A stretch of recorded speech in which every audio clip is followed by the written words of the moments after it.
Servant, Season 2, Episode 1, Doll, the season premiere. I'm Joe. Please subscribe to this channel. Season 1 of Servant ended up being a complete surprise to me as far as how much I got into it.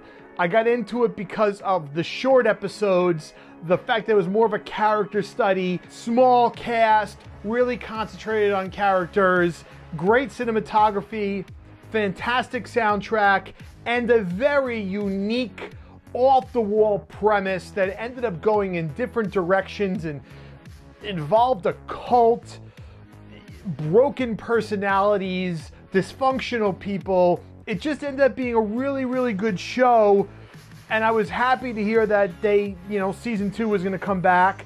It was a little delayed because of the pandemic, and I think they had to shut down production, but production restarted. And the show is back a little bit later than they thought it was going to be, but it's back. My wife may be many terrible things, but she's an excellent journalist.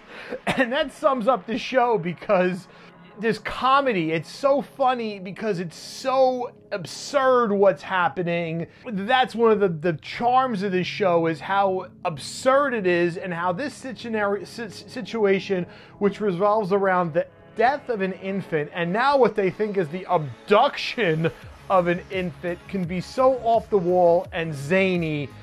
And the show, just because of that's great. Picks up where we left off last season, which is Leanne leaving. And when she leaves, the baby's gone. You don't see her carrying the baby out, just the baby's gone.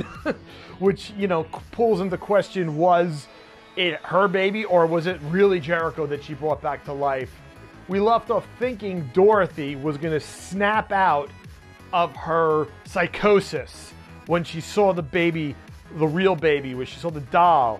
We thought she was going to snap out of her psychosis. If you look at the way Wikipedia even wrote the last episode of Season 1, they thought that. No, that's not what happened at all. She actually thinks, because of her journalism and because she saw that May Markham and she looked back and saw the footage of her and she was at the site when her cult, blew up, she thinks the cult has her baby. And she runs down, she runs outside, the baby's gone, she sees Sean, who's just finishing up trying to burn his hand, and she says, just don't stand there, do something. And what does he do? He immediately starts ripping down the decorations from the christening because she's already called the cops and he knows this is not the situation that she thinks it is. And that's what makes this show so great, is that now the realization has come that he's gone, but she hasn't snapped out of it. She's gone even further into her delusion, and it's all because of what they set up for her. Sean is now kind of in a weird 50-50 spot where he knows what happened, he knows what they were pulling, but at the same time he wants Jericho back because he felt like that was the best place for him. Plus there's also the fact that I think he had maybe started realizing that it was really Jericho because Leanne sort of brought him back to life, maybe. But he's great. I mean, one of my favorite scenes in the episode is when Leanne sees the camera and she digs it out, and he's all bugging out because he thinks she's going to realize that he was watching Leanne the whole time. But she's like, oh my God, they've been watching us. She thinks it's the cult's been watching them, and he goes along with it. So his character's fantastic. We didn't really get any culinary delights in this other than the fact that he made her one dish. He also appears to have learned that he has leprosy. They had that conversation towards the end of the episode where she's mad at him because he's being a bad father, but he's being a bad father because he sort of knows that that wasn't really their baby, and also is sort of realizing maybe we should just let this go. But he's mad at her because he says, I thought you would protect him. Meaning that, he still has the madness about the fact that she killed the original baby through her neglect, but can't say that because he's gone along with this whole charade. So their dynamic is fantastic. The real interesting thing that happened is Julian. Rupert Gint. He's great in this show. He's one of the best characters. Without Leanne there, he's probably the best character. He shows up and he is true to form. He runs into the house with like a mineral thing under his eyes, so he looks ridiculous. He takes him a few minutes to take it off. Just a great character, ludicrous character, the embodiment of white privilege, but like a failure as an uncle in his own eyes, a failure as a brother in his own eyes. When he has the conversation with Dorothy and she says, "You have reassuring eyes," after telling Sean he doesn't, and he brings up, "I use minerals," because that was earlier in the episode. He steals a baby footy. He steals a shoe. He puts a little note at the door saying, the baby lives, don't tell anybody.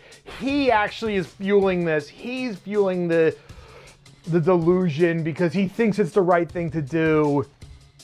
He's a great character. He's a bumbling mess, but he means well, but he doesn't do well. So he's carrying on to the illusion. Who knows why? Great. Just all three. Everything comes together great. It sets up a great scenario. Mixed with the fact that they're going to possibly try to find people from a cult. They should just let these people go, which Julian even says, but they're not going to. I can't wait to see what happens. This was good setup. Not a lot happened, but great setup for what's going to happen for the rest of the season.